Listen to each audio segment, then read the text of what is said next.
Hi, my name is Rana. I am the president and CEO of Reasons to Believe, and I want to invite you to watch one of the exciting video recordings from our Scholar Community Workshop held in June of 2023. This workshop explored the question, are we exceptional as human beings?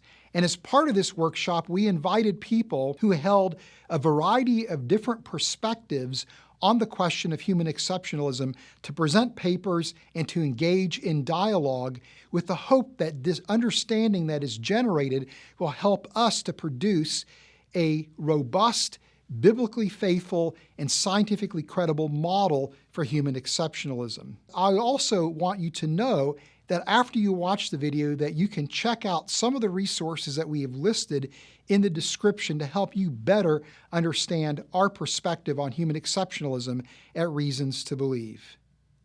Sean Aish is here, and he's going to be participating. I'm going to give him a little extra time because he hasn't had an opportunity to speak. And our colleague here at RTP, Jeff Swearink, we're also going to give him a little bit of time to speak.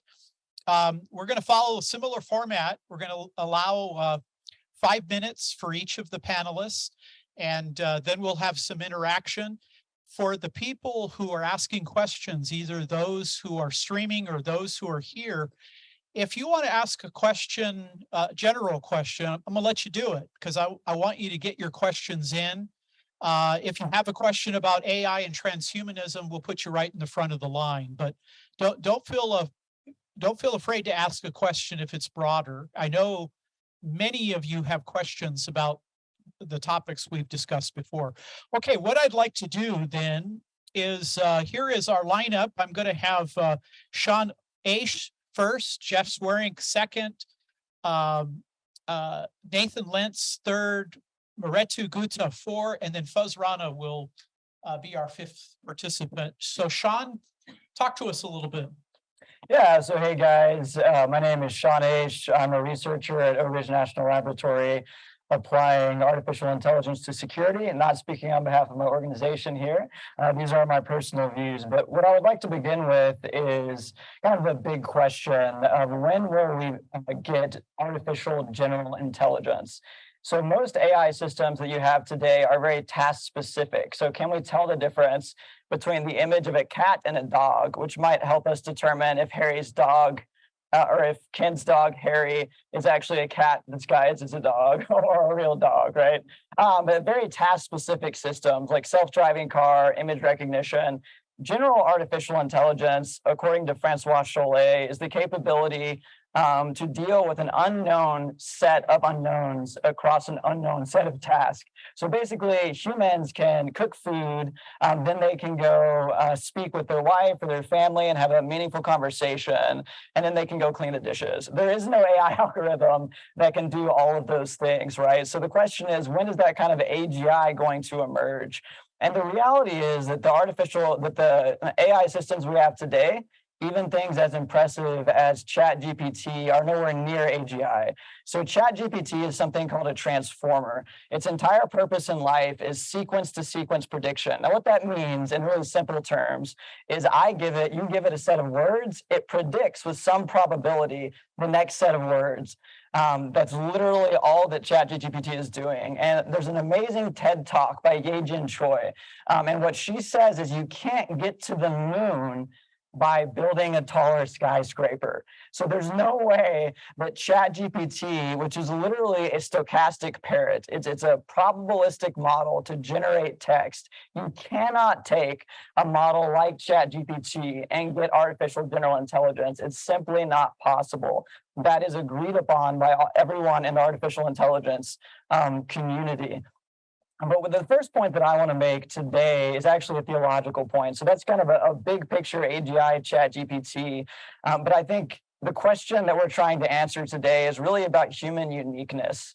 And whether you're talking about aliens or angels or artificial intelligence, if we encounter another intelligence in the universe that is equally intelligent as us, I don't believe that actually challenges human uniqueness. And a synonym for uniqueness that might be more helpful here to me is specialness, or holiness is actually set apartness, is kind of a biblical word. But the reality is that I think from a biblical perspective, it's the incarnation. So Jesus coming because God loved us, dying for us, and rising again from the dead. I personally believe that is ultimately what sets us apart from any other creature. Jesus didn't die for, chimps, as much as we all like chimps and their cute videos. He died for us, and he came so that we could have life and have it to the full. And we're in that imago Dei. We were created to reign over creation, including the chimps. And so I think there's a kind of that core theological point that even if artificial general intelligence comes to be, or an alien visits the earth, as a Christian, I'm not threatened. And so that's the first theological point. And the second point is that there are several ways that you could potentially get artificial general intelligence. Fuzz already mentioned human brain interfaces. That is one way, but Nick Bostrom, who's a Swedish philosopher at the University of Oxford, believes that's probably not the most likely way. And the reason is that imagine you have a human brain interface, and now you hook my brain up to a supercomputer. Well, somehow my brain has to try to figure out how to interpret all that information coming from the supercomputer. And the reality is that silicon, which is what computers run on, the signals going through the silicon are 100,000 times faster than the signals in our brains. So the reality is that we're not going to be able to process that information as fast as the silicon. Now, there are several other ways that you could get a super intelligence. One of them is eugenics, which we're not going to do in the West, praise God, but it's a way that you could attempt to get it. And then there's the question of, will neural networks, these deep learning models, which are really driving ChatGPT and all of the other innovations that we're seeing, could these have an emergent property that could result in artificial general intelligence? And the answer is no, not as they're currently designed. So we're optimizing these algorithms to be very good at a single task, like I said before, telling cats from dogs.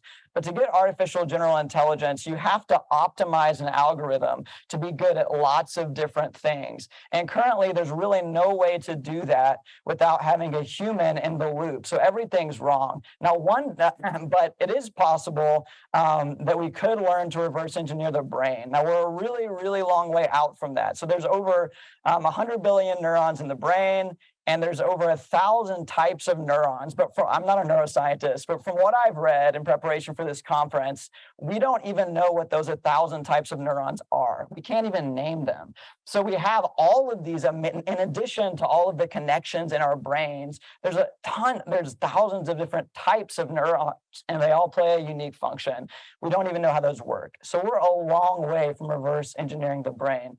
Now, if you go from artificial general intelligence to super intelligence, which Nick Bostrom has a book called Super Intelligence. If you're interested in this, I really think you should read it. And one of the things he points out is that there are actually 3 types of super intelligence that could emerge. One of them is speed intelligence. So it thinks just like we do, but it's way faster. And since computers can go so much faster than we can, it's possible that the speed intelligence could emerge. So in terms of a super intelligence, I personally think speed intelligence is the most likely type of super intelligence to emerge. The second is a hive mind. Now, this is just basically, a lot of computers, a lot of AGIs all connected together. Now, just like humans, by virtue of our culture, have built up these amazing capabilities, just like Einstein being dropped into a really advanced culture, he was able to do things that no other culture can do, or that an ancient person wouldn't have been able to. If you have these artificial general intelligences, and they're in a kind of hive mind, it's possible that they could achieve things that we can't, especially since the interconnections would be fast. And then the third type is a genuine artificial intelligence that would actually supersede humans to the same degree that we supersede other animals. And the reality is that we have no way of predicting if such a thing could even exist. And we're so far away from being able to do that.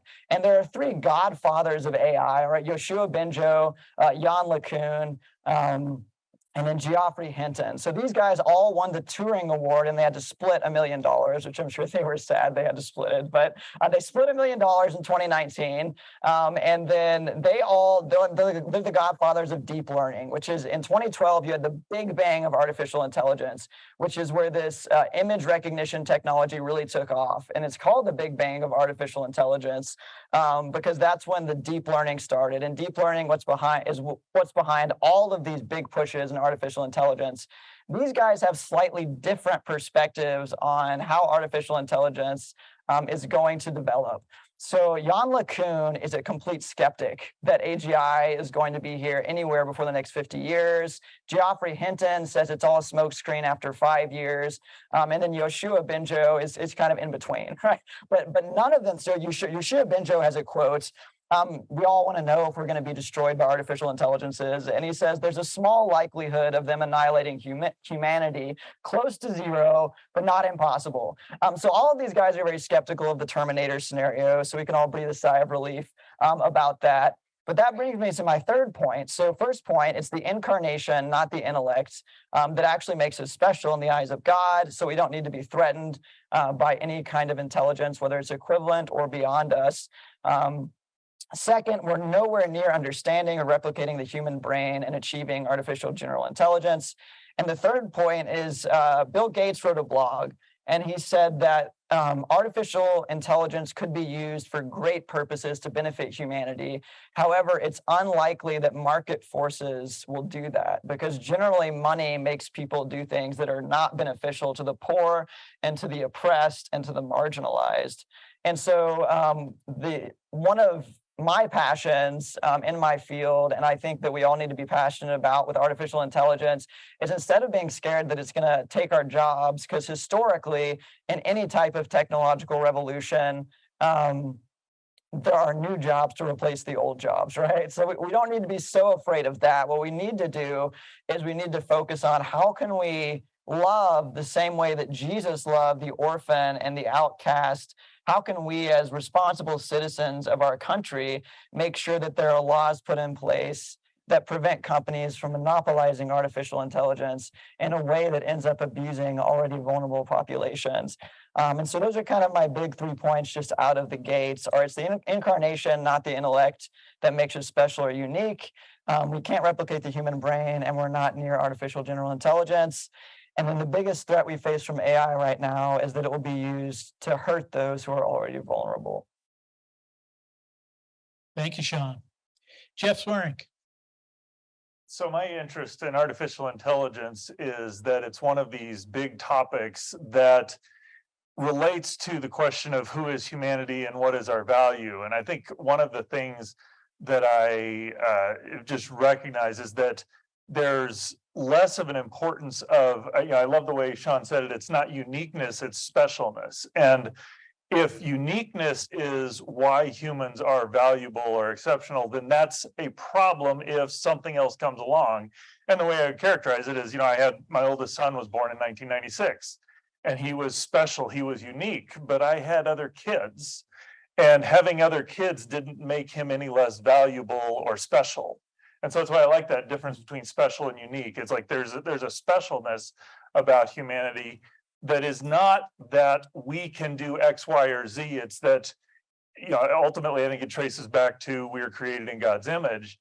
And to me, that raises, I love the question Erica asked, because this is the question that I've been pondering. It's like, we're looking at human exceptionalism, and it's like the question is, what would that look like? And I am guided by the way Scripture described it, because I'm trying to say, okay, what would physically we be looking for?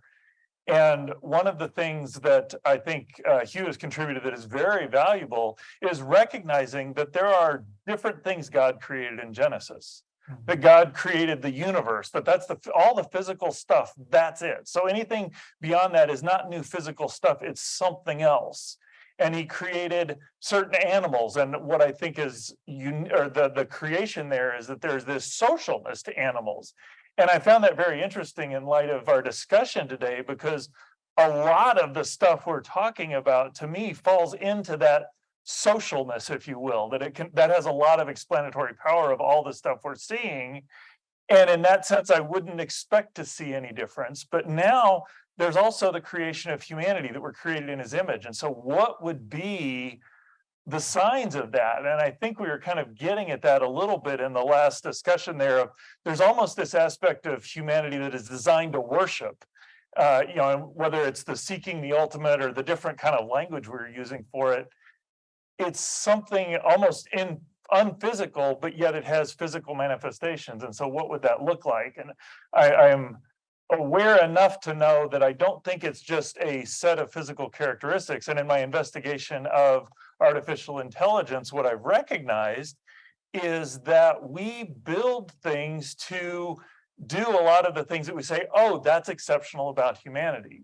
We play chess, we play these complicated games. Can we build a computer system, an artificial intelligence that plays chess as well as us? And I remember in '96 when Kasparov played Deep Blue and Kasparov won, and I'm thinking, yes, we're still on top, and then we lose the next year.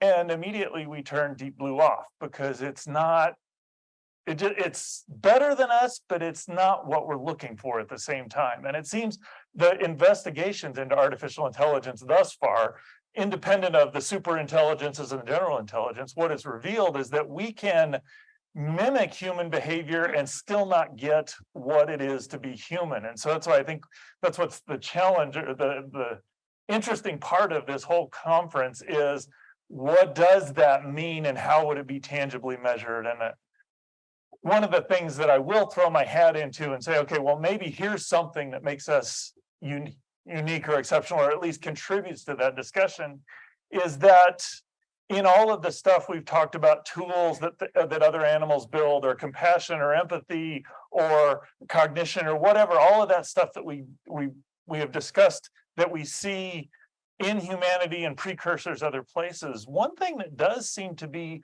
odd about humanity is that we are content and almost driven to build things better than us. That the whole point of AI is to make something that is at least as intelligent, if not more intelligent than us. And that capacity to do that, I think, reflects that image of God, that we're designed to be creators, to bring something new, to make something that isn't there, that I don't see reflected. There may be precursors, but there's just something different about that in the way humanity does it. And what's bizarre about that is that we're actually seeking to build things that have the potential to wipe us off the map. And we're doing it not unintentionally, like, oh, well, we're doing this, and oh, the side consequence that we weren't aware of. We know that's a possibility, and yet we're still pursuing it anyway.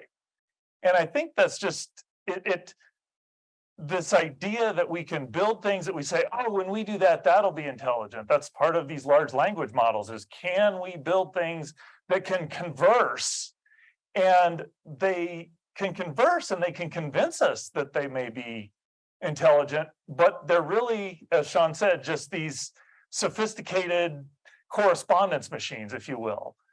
And yet at the end, and even in that, we're still fooled into thinking that they're sentient, that they're aware, that they're going on.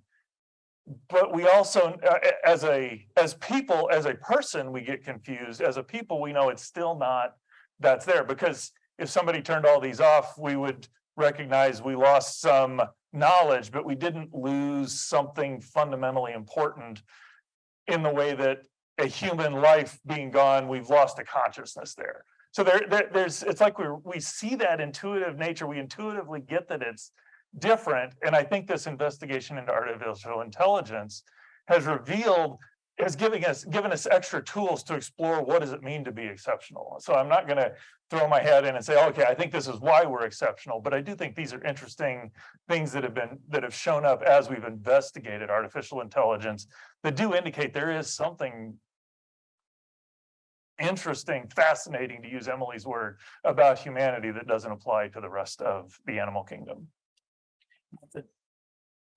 Well, I don't have that much to say about artificial intelligence, except that one thing I've noticed, I do it too, but we talk about we as a people doing this. We're building artificial intelligence. Well, a few of us are.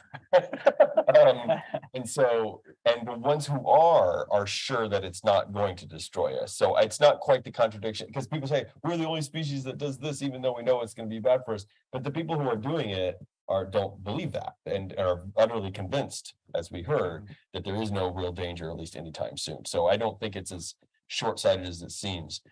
It does represent a certain amount of freedom that you have as members of our society to do that kind of thing, especially if there's an investor willing to develop it. I was hoping we would talk a little bit more about transhumanism at some point. That's where I was going to talk a little bit about. And just to conceptualize it, I probably should be speaking much less than everyone on this panel, but I want to just remind everyone that humans have been co-evolving with our technology for a very long time. As soon as the first stone tools were made, we were on a different trajectory. We have been solving our problems and living in our environment using tools as key components of who we are for a very long time. We've been operating by a different rule book in that way.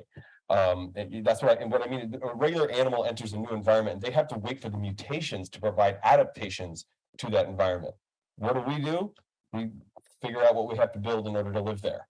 We put on clothes if it's cold, and we build dwellings, and so the idea that we would be enhancing our body, we've been wearing eyeglasses and bandages and canes for thousands and thousands of years. So the idea that we would enhance or improve or fix our bodies with technology does have a very long history, and it's kind of part of who we are in a sense. So I'm not worried about cyborg implants or anything like that. I had lasers shot into my own eyes to fix them when they went bad. So we're used to that. And but even eyeglasses, we've been doing that for a very long time. We invented eyeglasses basically as soon as that started to be a problem. So I think that the ability that we have to enhance perception and enhance certain physical limitations, and for us to do things quicker, faster, easier, and of course to heal people who have been wounded or are otherwise impaired. That imperative is much stronger than any danger I have about us losing our humanity. I just don't think that's the case. We might be different, but we're already different. We're all wearing clothes. That in and of itself is weird as in terms of animal life, and it has impacts. So yeah, the really freaky transhumanism stuff is one thing, like uploading your memories and all that. That's so far beyond what we can do that I'm not at all worried about it. But I do see that people are wanting to put the brakes on human brain interfaces, for example. I think way too early. I think we got to let that technology develop a lot more before we really worry about it myself. Loretto.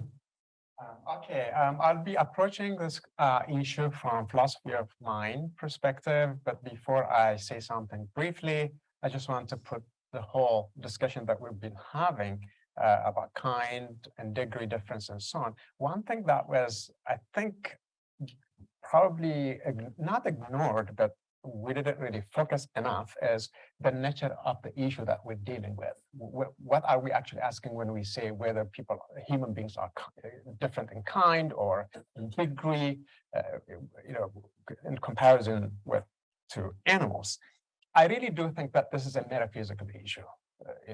I think this is deeply ontological issue, which completely engages science, because science has got a lot to offer, and everything that we've listened to this morning, there we go. That's the fruit of science, right?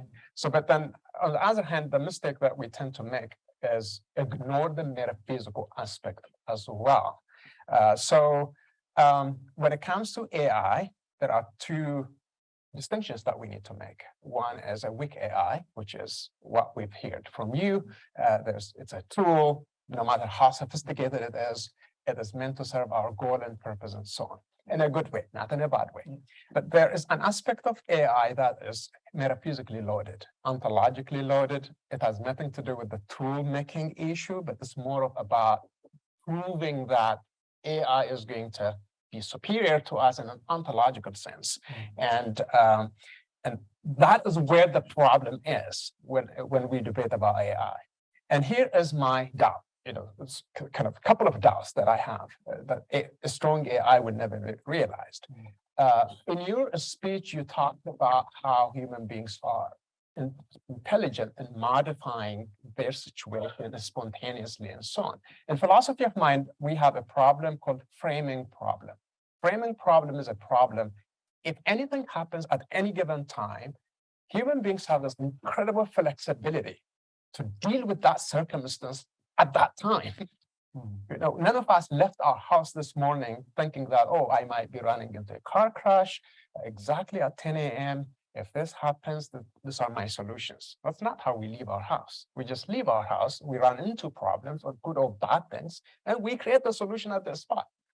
Sometimes we succeed in creating those solutions, sometimes we don't succeed, but we have that capacity to be incredibly self-modifying creatures. We modify our situation, we assess our situation instantly, and we come up with this spontaneous solutions.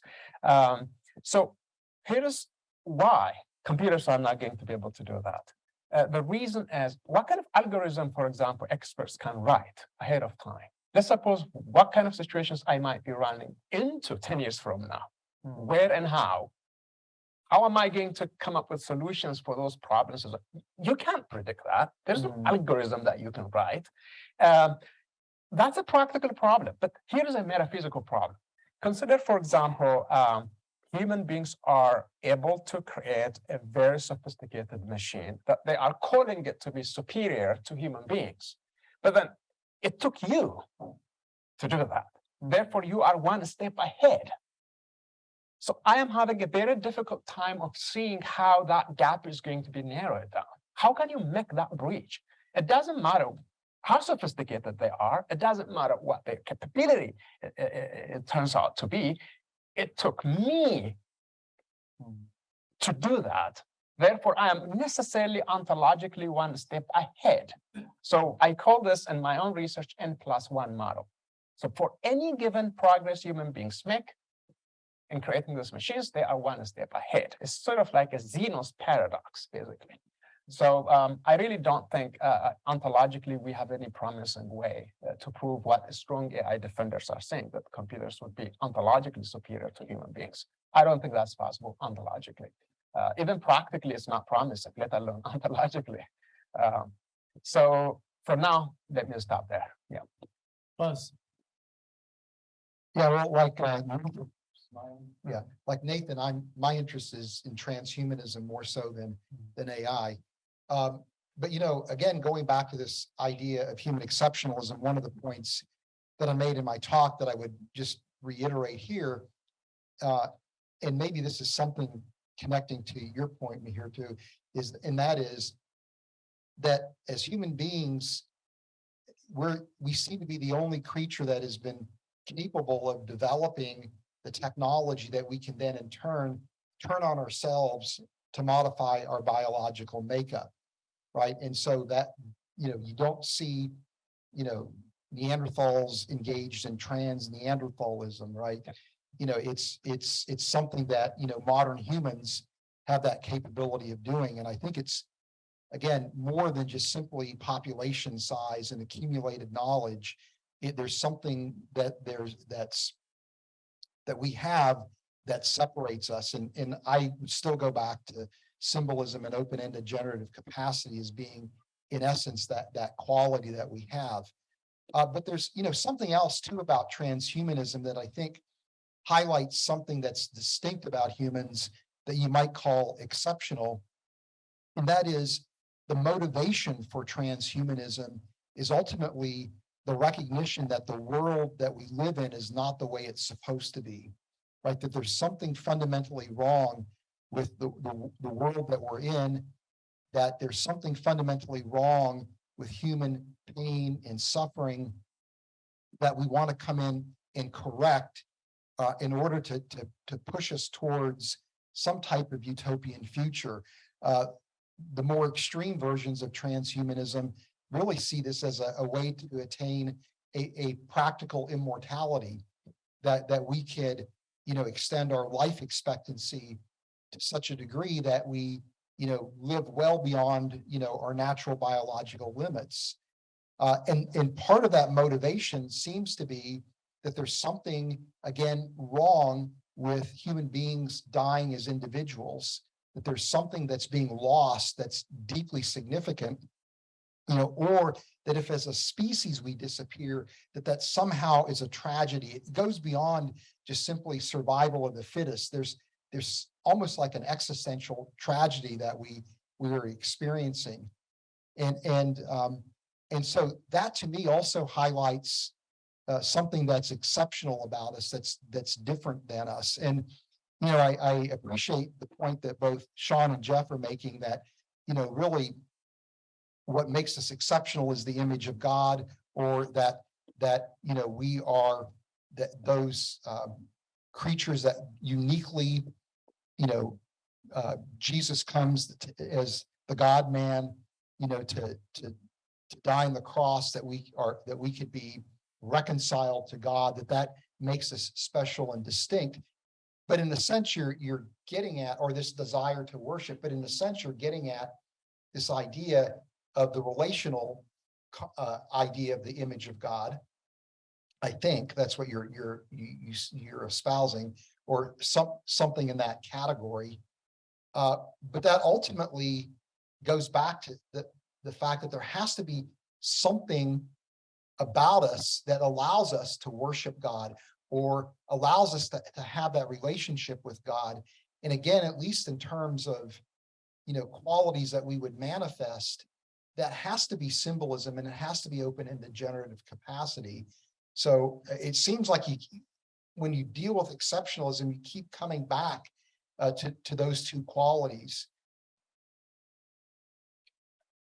Nathan, I wonder if you would speak to transhumanism, some of your thoughts about it. But when I first started reading about it, 10, 15 years ago, as a philosopher, I was also struck by the idea of hope for humanity, what in Christian theology we'd call an eschatology. Everybody needs a sense of hope and fulfillment. Do you see that as part of that transhumanism? And what are your general thoughts about it?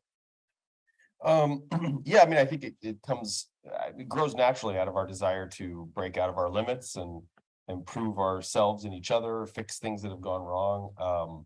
And I do think that does come, again, naturally out of our instincts and curiosity and exploring the world. We're always seeking to find patterns. We're always, insatiable in our appetite for information, and wanting to break out of our limits. And I think that instinct of not just accepting our place in the world, but seeking to expand it, has evolutionary roots. I think it served our ancestors very well as we spread around the world based on that instinct.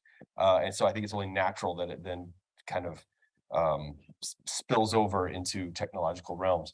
I think that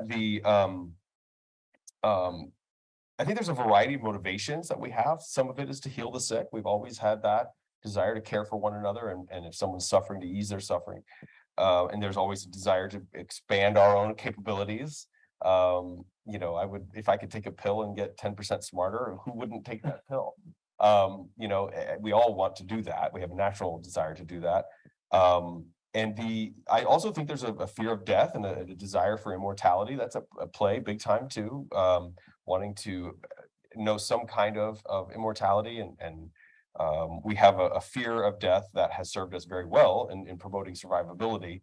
And the inevitability of death is something that our species, once we sort of figured out that we were going to die, and we always kind of have an angst about that. Very few of us just go peacefully into the night at that point in time, regardless of what we think might await us too. I mean, I don't think Christians have any less fear of death generally. I know that people might disagree with that, but in how people behave, I don't think that people who believe in a glorious afterlife, they still don't eagerly pursue it, pursue its entry anyway. And there's reasons for that. I don't mean to make light of it. I just mean that we have an instinct to fear death and to avoid it at all costs, which can't be avoided by things we know or don't know or believe or don't believe. And I think transhumanism is a very natural extension of that. I don't think that so genetic modification is the area that I know the most about. We're doing that now. There are humans alive today walking the planet who no longer have sickle cell anemia because of CRISPR technology having cured them essentially by turning on fetal hemoglobin to replace their faulty hemoglobin. They no longer have beta thalassemia and sickle cell anemia. We've cured both of those. Cystic fibrosis is right around the corner. You heard it here, folks. Within 10 years, there will be people cured of these diseases. These are monogenic diseases, so there's a single gene that we need to fix, turn on or whatever, and generally very limited number of tissues that are involved, because delivery of these technologies is the big problem. So diseases that are multigenic, polygenic, are going to be much harder, and especially if they affect lots of tissues, because getting the gene editing technology into the right place. By the way, transthyretin, there's at least 3 conditions now have been cured with CRISPR technology in living human beings, and that's the baby in the bathwater. So anyone who's like, oh, genetic technology, we got to be careful. There are people, who really need it, and who can benefit, and who. I wish I had brought my slides on this, but it's kind of remarkable. A single treatment has cured somebody of sickle cell anemia, and she was receiving transfusions about every 6 weeks, and she had probably 8 or 10 sickle cell crises a year involving hospitalization, and she's got a normal life back. So this is great things. Now that is so far from designer babies, for example. Curing, monogenic diseases is such a no-brainer to me ethically. And anybody who's scared of designer babies as a reason to not do that, I just want to remind you, we don't even understand the genetics of even the simplest human traits, really. Like human height is the example I give. We know of at least 800 genes involved in how tall you are. That's before you factor in the environment, 800 genes. And we also know that there's at least double that number that we don't know what they are. So you're talking about a huge number of genes that affect, and every single one of them affect lots of other things. You cannot just screw around with genes and just hope for the best. Except these cases of monogenic diseases, where it's a single gene, a single tissue, we can fix it back to the normal state. There's nothing surprising there. So designer babies requires knowledge that we don't even have the inkling of, and a way to deliver it. So we're not going to be making people smarter or taller or faster or better looking or any of that stuff anytime soon. It is so far beyond what we know about how genetics works, and the danger of unintended consequences is enormous. The example I give is, so in the 1950s, farmers in the US wanted to make chickens bigger, right? Why not? You want bigger chickens. So they started a breeding program to make chickens bigger by just selecting the big chickens, and different farmers would trade with each other so they could prevent inbreeding. And sure enough, production of meat went up for a while and then went precipitously down the longer the program was in place, and they stopped it. Why did production of meat go down when the chickens got bigger? Because when you select for bigger and bigger chickens, you also selected for more aggressive ones, and they were pecking each other to death, right? They were killing each other because it was an unintended consequences of the same genes that affect body size in chicken.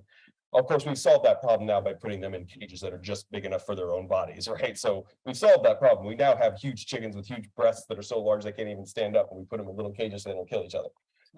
That's the sad story.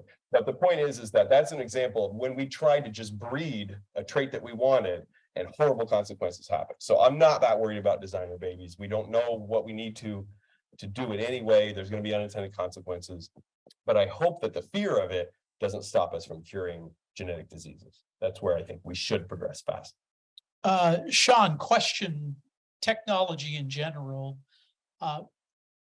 Obviously, the Imago Dei, from a Christian point of view, that humans have, we talked about resemblance, relational, representative, human beings have special qualities.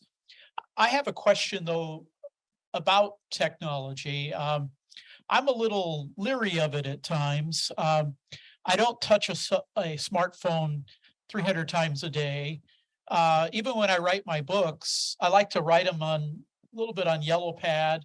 I kind of feel like technology might take a little of my humanity away. C.S. Lewis, J.R.R. Tolkien, they were very critical of kind of modern industrialization in Yeah. general. Talk to us a little bit about that. You work in a unique field. Is there any way that technology can kind of take our humanity from us? Oh, yeah. I mean, obviously, the example everyone's probably thinking of is social media.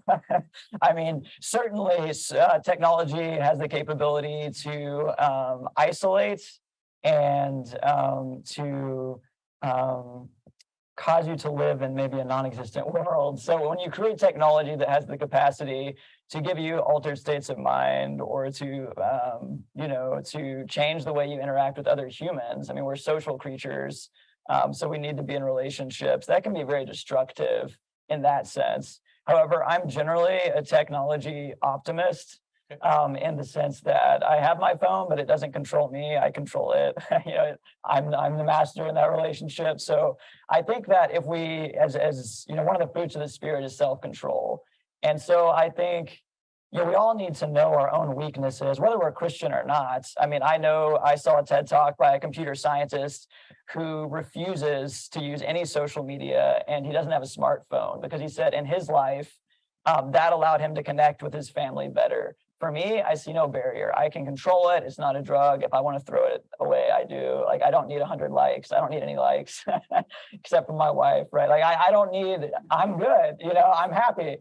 Jesus and family. So, yeah, I think that technology can be destructive, but a lot of it really comes back down to us as humans, just displaying the fruit of the spirit and knowing how to govern our relationships. So I'm generally an optimist. As regards to technology, I did want to make a point to Guta's points about no mechanism for this general kind of artificial intelligence, and I'll be very quick. But there's something called reinforcement learning, it has both exploration and exploitation. So you're trying to train an agent to learn to explore its environment while also getting a long-term reward. So the idea is that you can train agents, AI agents, that can have a goal that's like, I need you to go into a disaster scenario and identify as many humans who are harmed as possible and then report that back to me. And they can actually adaptively work in that scenario. So that practical problem is something we're working towards. Moretu, I have about 5,000 books in my library. And they're all print books. They're all physical books. I don't read ebooks, partly because when I go on the web and read on there, lots of these studies seem to indicate that in terms of memory, in terms of critical thought, that reading physical books is superior. Do you see technology? I mean, somebody said there are like 8 billion screens in the world. I went to a Laker game a number of years ago, and I found myself looking at the Tron watching the game rather than watching down here, and I thought, that's not right. Retu, you're a philosopher of mind. What do you think about that? Yes, I personally, just like you, do not really want to read ebooks and so on. And I just want to have the book physically in my hands and interact with it and underline and, you know, complain on the margin and accuse authors of they don't know what they are talking about. And here's my objection, what can you say? And the author is not there to respond to my objections and so on. I think that's a fascinating way to grasp the content, to interact with the content, to have fresh insights of your own, either by way of complementing what the author is saying or by extending what the author is saying or by coming up with serious objections about what the author is saying. I think there's a very, very measurable difference between sticking to ebooks and a physical book itself. And also to retain attention. And ebooks is really foreign. I mean, it's just very difficult. I mean, you're just always scrolling up and down, and it's a bit unnatural to me. It's a bit not organic enough. So I'm just like you, and I do that. And is there anything else besides this you want me to respond to? I was going to say there are good things about ebooks. The older I get, the worse my eyes are. You know, it seems like ebooks are more like physical books these days. Plus, having 5,000 books is not easy to store them, and That's true. ebooks tend to be less expensive. I think one advantage of ebooks is just you don't have to carry all of your books. Let's suppose you're in New York for a conference, Right. there is a place for it. So we're not going to throw it out of the window. That's right. No. Right. Fuzz, there are Christian transhumanists. Talk to us a little bit about. You and I worked on a book together on the topic. One of the things that we said was that, Nathan mentioned eyeglasses, canes. These are means that people use. How could a Christian look positively on transhumanism? And then maybe what do you think is the concern? Well, I would share with Sean this perspective of being a technology optimist. I, would also agree very much with Nathan that, what you might call human enhancement technologies are really positive developments. That, as Nathan's pointing out, I mean, the prospects of using CRISPR to treat, genetic disorders is not insignificant. I guess there's, I don't know, 5 to 10,000, single gene, monogenic diseases. Many of them are rare. There's no therapies, there's no treatments at all. And so this could be just it could revolutionize medicine in many respects. I do think there's a great potential for abuse, not so much of the technology when it's being used under the control of, scientists and medical practitioners who understand the technology.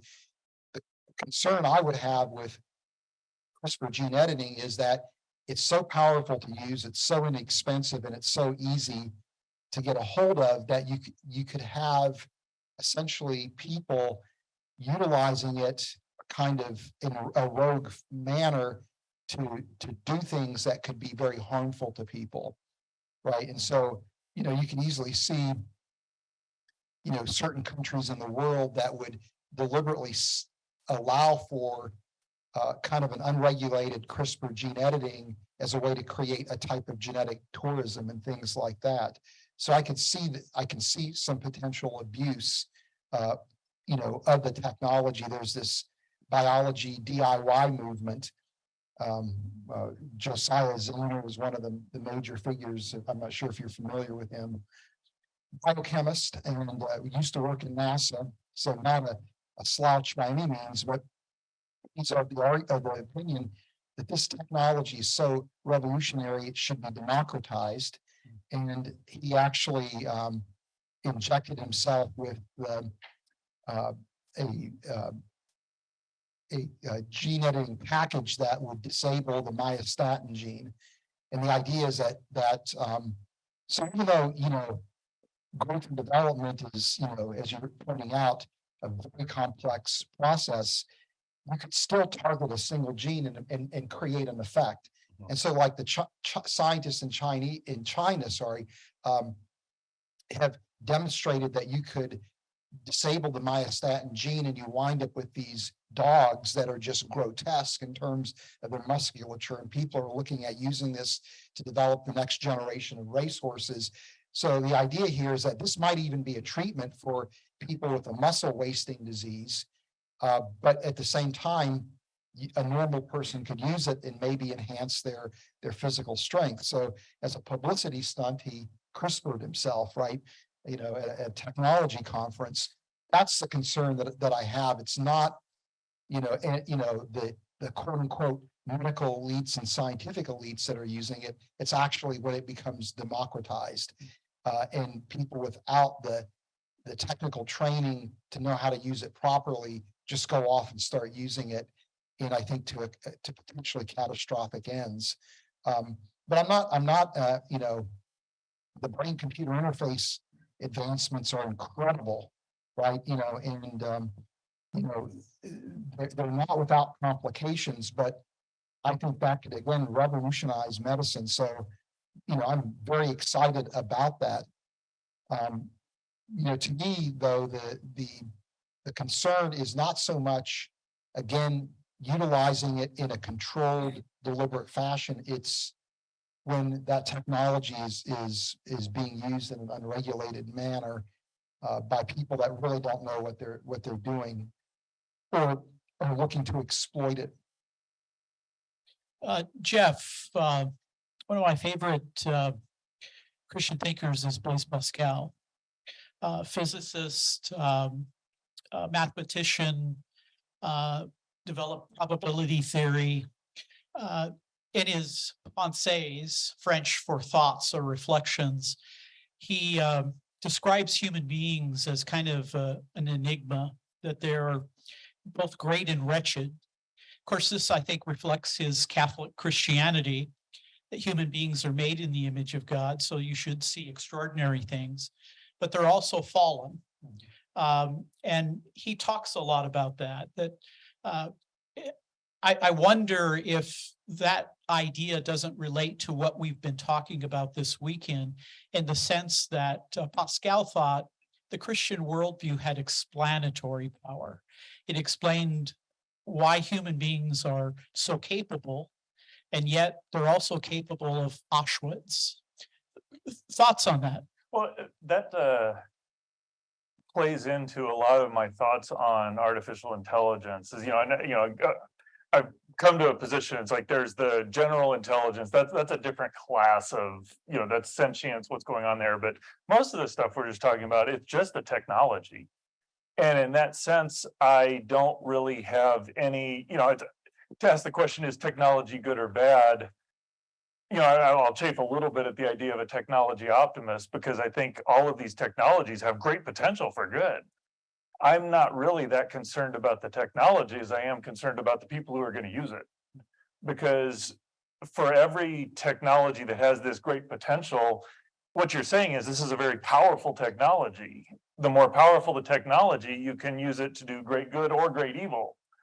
And I am less thoughtful about the technology and more, I guess I'm a little more pessimistic about the people. Because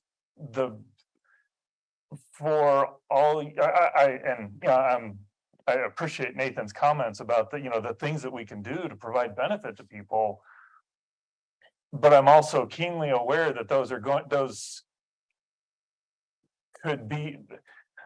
We've got to do something so that we're thinking about dealing with the consequence, so that we get the promise and not the peril that comes with it. And that's less a technology issue and more a people issue. And that's why I would advocate that we say, all right, I think it's important that we actually think about the worldview we have and how we're going to operate with this. And why I would advocate for Christianity is because it recognizes the beauty of humanity, what we can do, but it also appreciates there's this depravity and it has a genuine solution to it.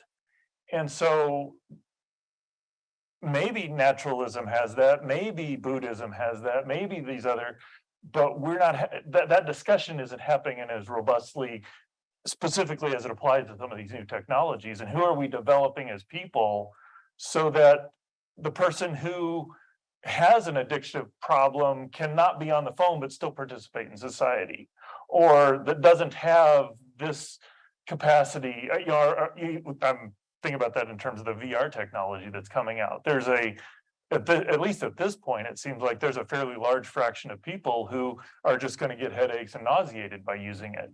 Well, if imagine 5-10 years down the road, which is probably not that far off considering Apple's got the Vision Pro coming out, we may have a quarter of society that can no longer participate if we go, hey, this is the direction we're going. And so these are just the questions of who are we becoming as a people that we have to address while we're developing the technology. Back to you, Sean. You articulately set forth the idea that human beings have dignity, they have value. Certainly because they're made in the image of God is a Christian worldview idea. But then you mentioned the incarnation, that God would take human nature and become man. That this shows that being human is a good thing. It's not a bad thing. do you see AI, transhumanism? Do we have the moral and spiritual abilities to guide and direct that in the most positive way? Yeah, that's an excellent question, Ken. I think the answer is no. But I think that, as with all things, it's going to happen because there are market forces in place. And we don't have the moral ability, to use knives in all cases as a species appropriately either. So I think that after, some people have compared AI to nuclear weapons. I disagree with that comparison. I think that's an extreme comparison. So I think that there are people at least in the US and in the European Union, and even in China, actually, the government has already put in place restrictions on artificial intelligence. So actually, we have a lot of very thoughtful ethicists who are, both Christian and secular, who are making sacrifices, including losing their careers at Google and places like that, to say no, like we can't let this technology get out of control. And so I'm actually very encouraged by the people in the academy who are standing up and saying we've got to, be careful about how we do this. And even companies like OpenAI, they have professional ethicists. I'm sure that their business interests probably come first, but there are so many people and so many intelligent people thinking about this, both Christian and non-Christian, and its implications. But I'm hopeful that even though that inevitably there are going to be issues, inevitably, but I think that we are taking measures to address those. And so go ahead. Sorry. Yeah. What's your thought? I was just going to say, so for example, I was talking with Jeff earlier, and he was mentioning, an AI, one of the laws that could be put into place is called Turing's red flag law. And the idea is that an AI system, if you're talking to it, has to say, hey, I'm an AI, so that it can't trick you or deceive you or misuse you. And so that's a great example. Legislators are already looking at that, and their academics have been recommending that for 10 years. So that's just one example. That is also called the Shibboleth rule, based on the biblical story that you have to be able to tell the AI apart from a human, just like the Israelites who lived from different places could tell each other apart by the way they pronounced a word. So it's there are people thinking about this and the ethical implications. Okay, we're going to wrap up at 4:30, so we need to go right into questions. George, I'd like to get a couple questions from the live stream. The bipedalism as a key step that really put us on another trajectory. I don't think there's much dispute about that.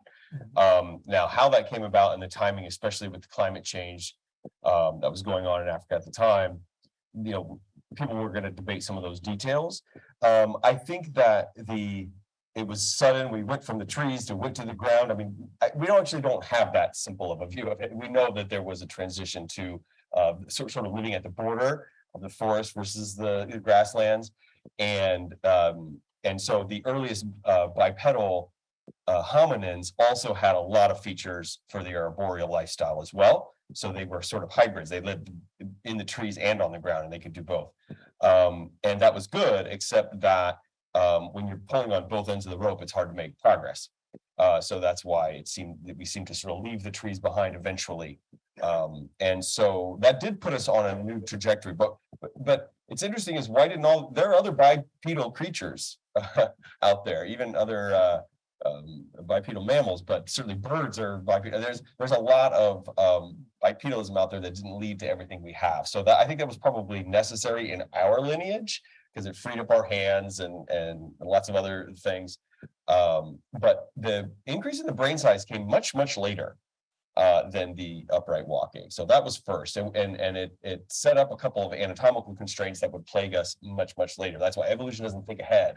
And in this case, literally doesn't think about the head because walking upright, we reshaped our pelvis as well, which would later make childbirth that much harder when the cranium expanded. And so compromises were made there. But I do think that bipedalism was kind of the first event that really set us on another trajectory, that we became generalists by necessity. And then we just sort of leaned into that and more of that generalized lifestyle. Yeah, well, my view would be no, that they wouldn't study us in that same way. But I don't think that would reflect Nathan or Erica's perspective. So that's my perspective.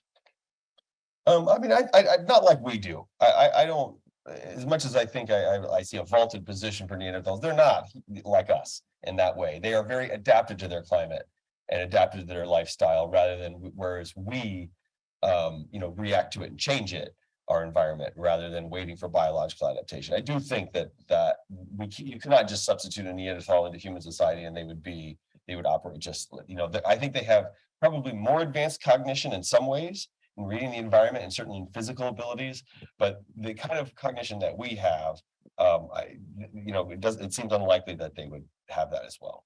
So no, I don't think that they don't have that kind of curiosity about the world. I think, this is all conjecture, but I think that's what really set us apart, is that we had that curiosity. We refused to just accept the world as it was. We recreate it. We create our own habitats and environments. We reshape the world. We invent things and all that. And so they did a little of that, but it seemed like they were much more doubled down into adaptations rather than cultural evolution. With the specific example of chess, computer scientists back in the 1960s and 70s thought that if they could get a robot that could play chess and beat a human, they would understand the human brain. That didn't happen. So we completely misunderstood, because they thought that if you think about it in chess, it's a game where you have to plan. So it requires strategic planning. But what happened is the AI algorithm just learned from millions and millions of examples. For example, ChatGPT, for a human to read the amount of text that ChatGPT is trained on, it would take 22,000 years reading 8 hours a day. No human can ingest that much data. So what the AI is doing is brute forcing the problem and training its neural network. And so they didn't learn anything about the human brain. They just learned to train a neural network, right? So I think to the point about chess, it's not even thinking like a human. So it's not just, it can beat a human at chess. It's not thinking the way a human thinks. It's a completely different algorithm. It's just optimization.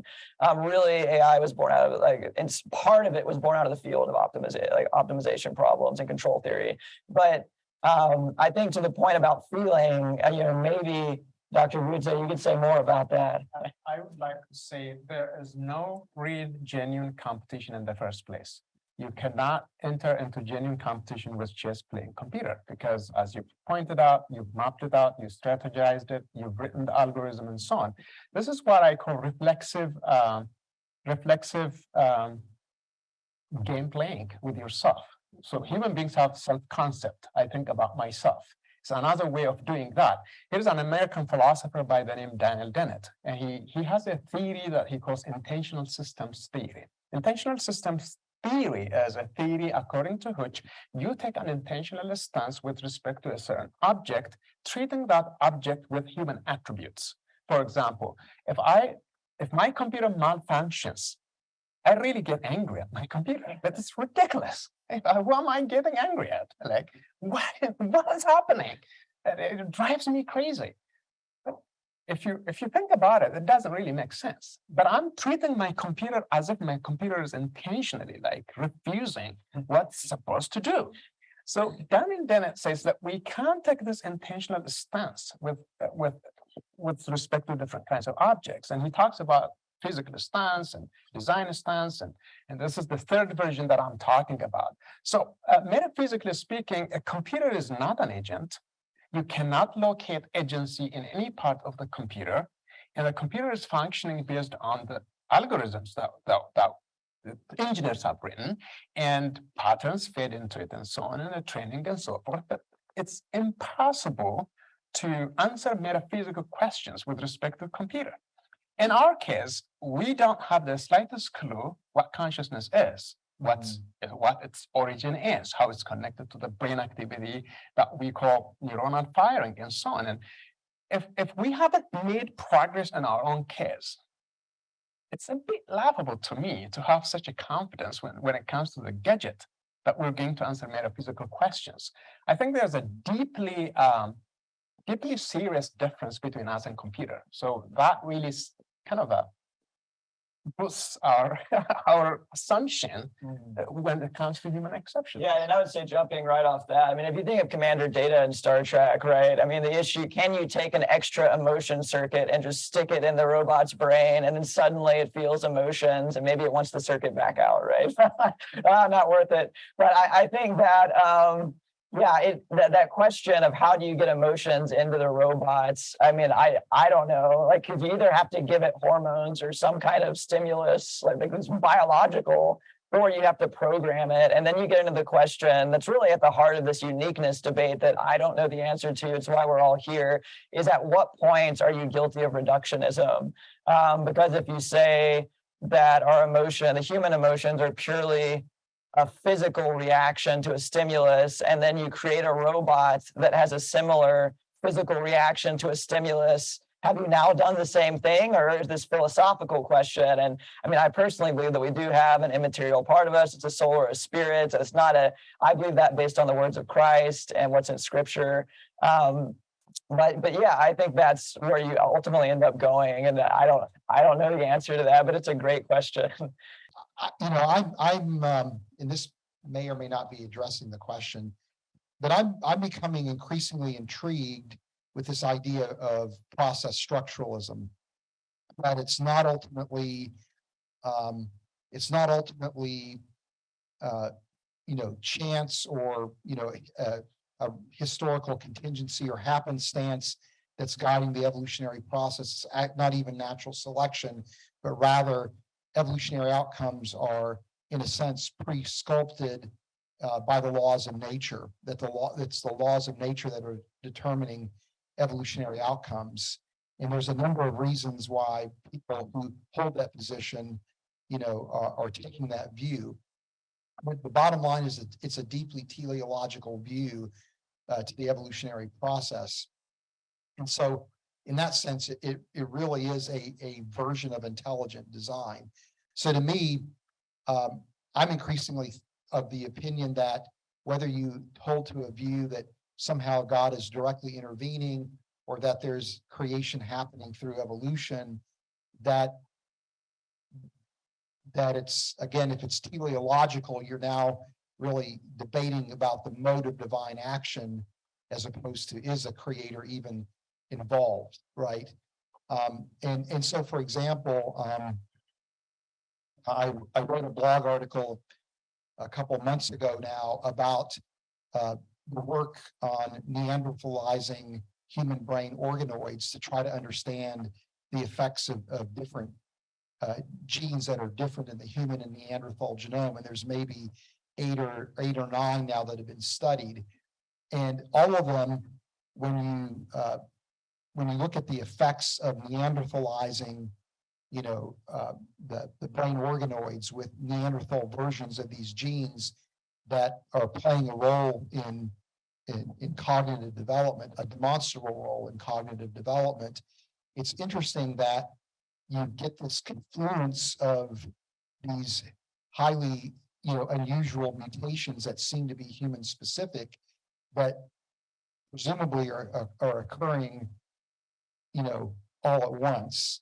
And so that confluence of just right events is responsible for what I would understand to be advanced cognition in humans that's not present in Neanderthals. That to me seems very interesting, that you could see that from a design perspective, that humans have been designed to be, distinct, and exceptional, or you could see this as, through God's direct intervention, or you could see this as kind of this remarkable confluence of evolutionary events that just happen to be the just right events that would create human beings. So, to me, I think you could see it, either way, right?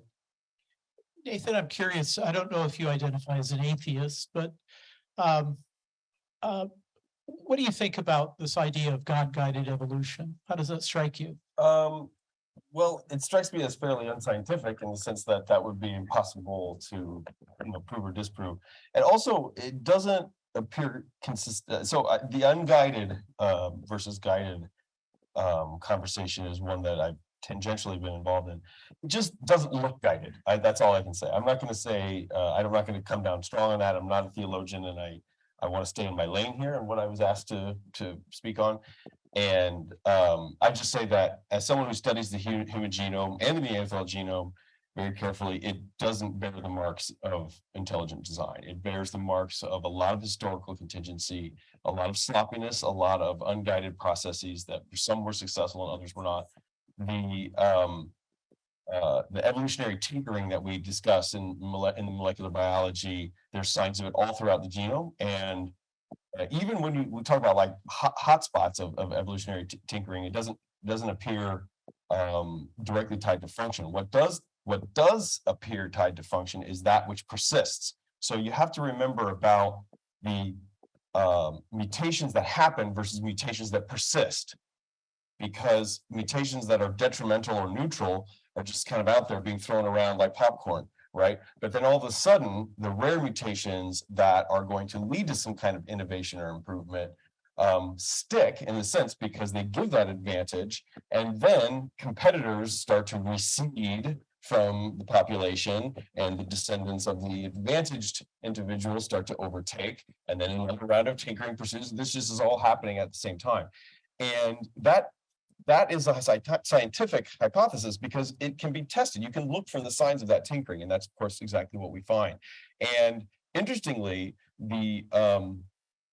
it's not always good. Like, we talk about mutations in terms of the benefit that they have, but humans harbor some very deleterious mutations that we got stuck with over time. And, we lost a gene that expresses a protein called theta defensin, and the chimpanzees and the other apes have that gene, and it gives them a lot better protection against retroviral infection. And we are more susceptible to retroviral infection because we lost that gene. We lost the function of that gene. It was mutated to pseudogene status.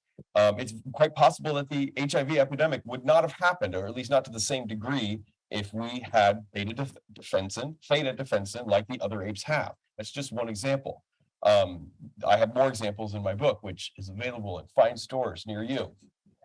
And but the idea is that there's enough of these examples where not just less function, but just random hits that occur, that the simplest explanation for that is random tinkering followed by selection, random changes followed by selection.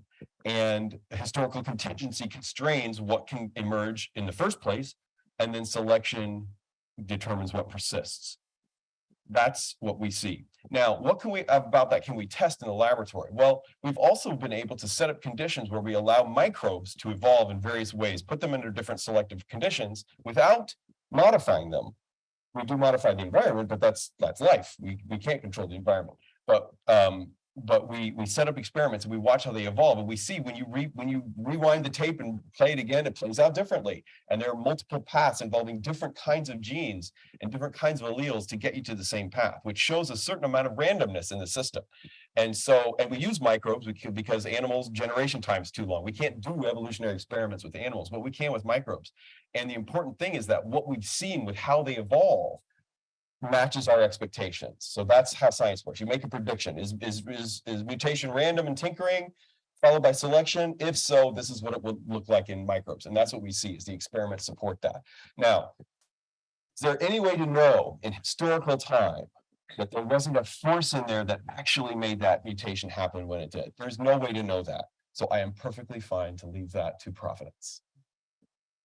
Why don't each panelist take a minute or so and kind of respond? Jeff, you want to start? So I think the comment I would make, and I'll go back to, if I look at scripture, what would I expect to be different about humanity if scripture actually accurately describes things, is that there's an aspect where God created the universe. And so I would expect all of us to be made of the same stuff. The fact that we're all made of carbon and nitrogen and oxygen flows naturally from that. That's what I would expect. The creation of animals has this social capacity to it. And so we are social creatures as well. So I'd expect us to have a lot of, there would be a lot of similarities and even continuity in that sense. The question I would then ask is there something about humanity that is different? And it seems like there's this capacity to, this is not just a religious term, but there's a capacity to worship that we have that is different than that we don't see that in the animal kingdom today. And I'd be surprised if we saw it in the past. And then how to quantify that is a whole different question. But if it seems like if God has created social creatures and he's created humanity with social capacity, we're going to expect to find a lot of similarities. And I think it's fascinating all that we've found, that there's this, I think that there's a very real sense where we have minimized the animal kingdom at the expense, or to amplify human exceptionalism. But I want to make sure that we're not minimizing human exceptionalism to put value on the animals, because I think the animals are incredible creatures and have value, and humans are exceptional. And it seems like those two fit together well. Loretto. I would like to say this morning we've heard excellent presentations about the continuity between human beings and animals and so on. I really don't have any problem with that, but I have been struggling how we can read off that data metaphysical conclusions as to, well, there isn't that much difference. That part was not clear to me. I completely agree with you, Nathan.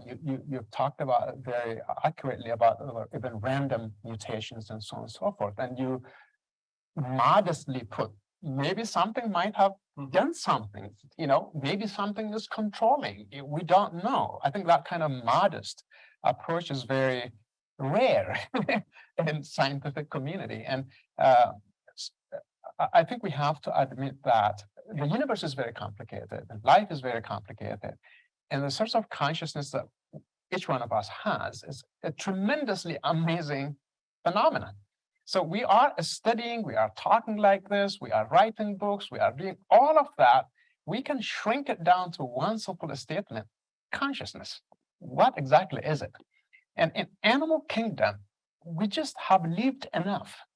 Right now, lions and other animals, they care less. I mean, if they are okay, if they have eaten something, they're just lying down and for the next cycle of food.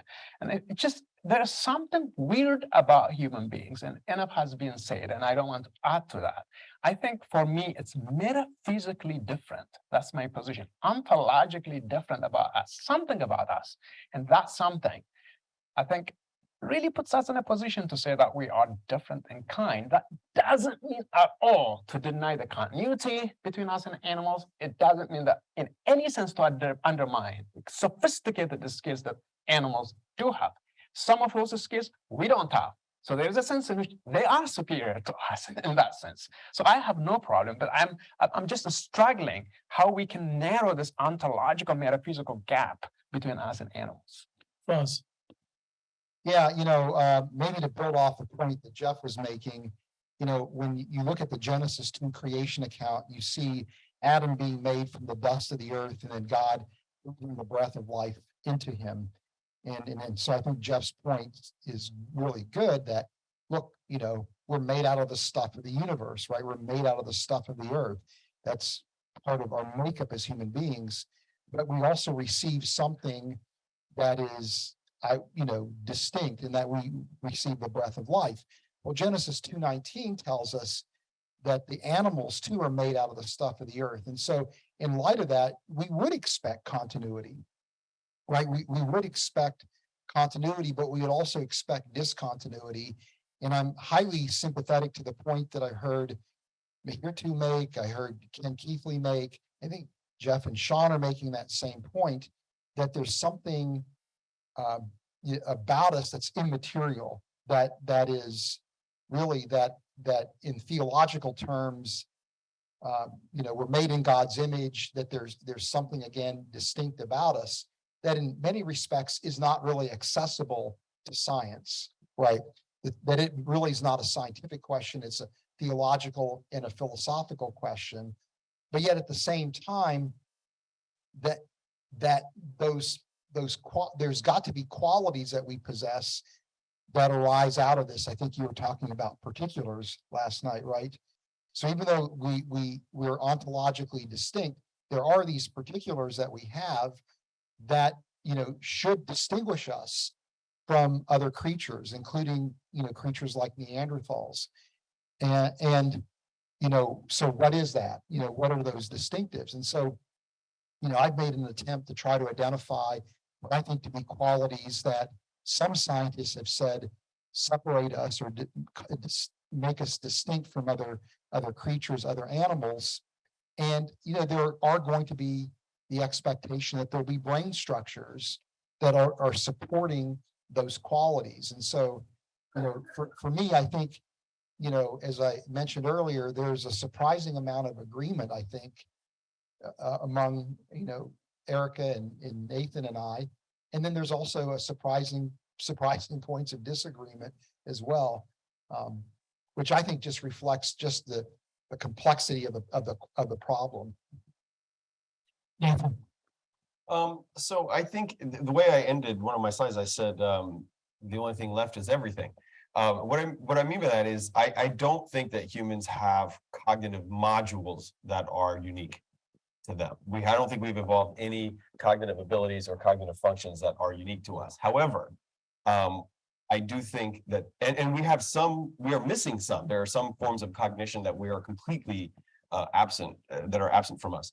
But I do think that the cognition that we have very well developed, first of all, and then we integrate it into a much larger structure. So I think that our cognitive modules speak to each other and create a space, an introspective space in our minds, in our brains. The work of our brains creates our mind. That is a large introspective space.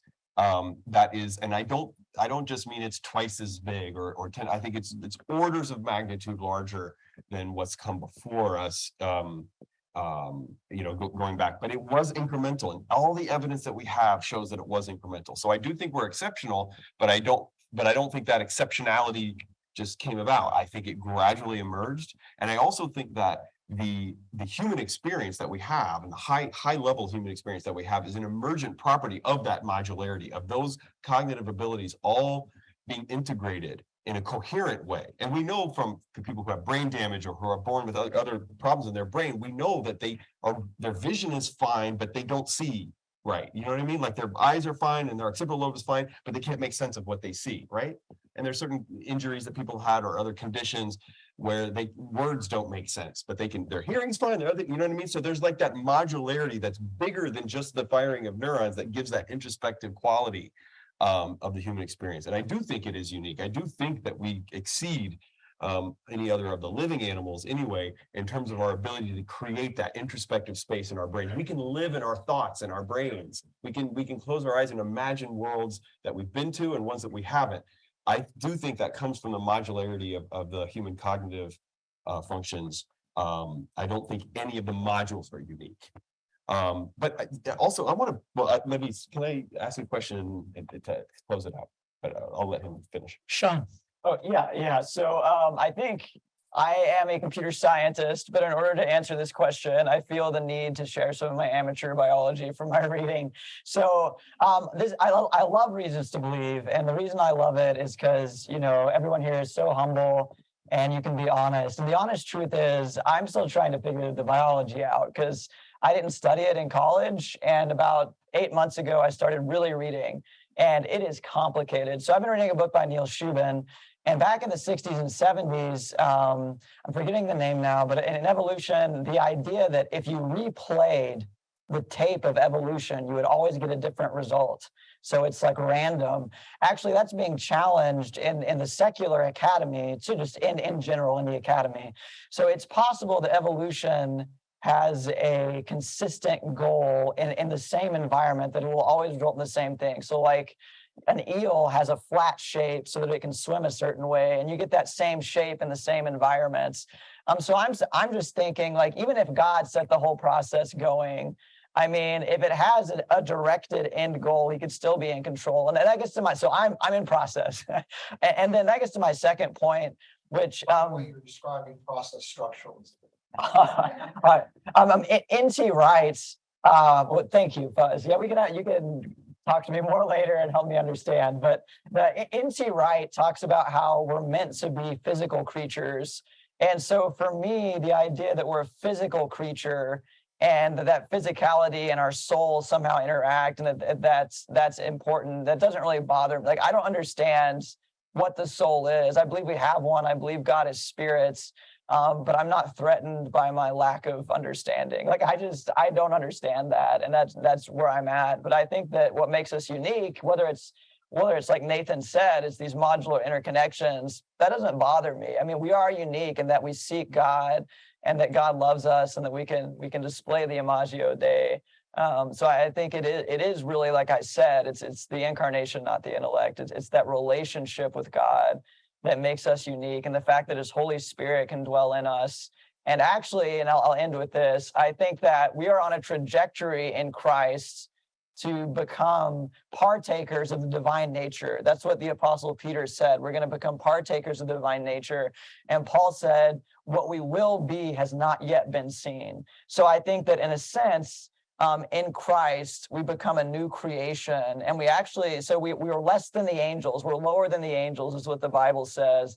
But then in Christ, we become, brothers and sisters of Jesus, which is amazing. And so I think that's where I land, is that the fact that we can receive the grace of God, be filled with the Holy Spirit, engage with God, and then we're on that trajectory to be with Christ forever in glory. That to me is really what gives me assurance that we're unique. I'd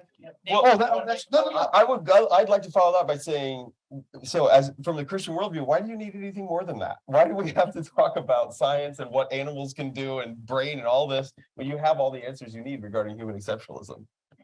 From an outsider, it sounds like you have what you need. I don't know why you have to ask it from the anthropology point of view, right? Well, I think it flows from the question of, if the Bible's an accurate description of the way things are, we would expect that to see that reflected in the natural world. And there's been a long-standing discussion or contention that somehow science and Christianity are in conflict. And so this is where the nature of this discussion arises.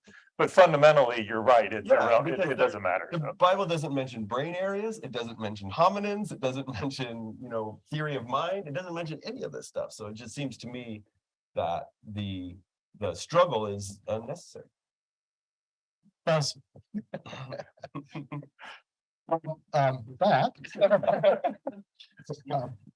This has been a lot of fun. I think when we, a number of years ago, envisioned doing these scholar workshops, this is the type of event that we envisioned, where we would bring together, people from different perspectives to kind of wrestle through issues, with the idea that this really helps us at Reasons to Believe to advance the most credible, ideas, where we're integrating across, meta disciplines, really across philosophy, theology, and science, to present a model that is a Christian model that has, again, credibility, and hopefully can persuade people that there is a basis for embracing the Christian faith that is independent of just simply, blind faith or raw belief, if you will.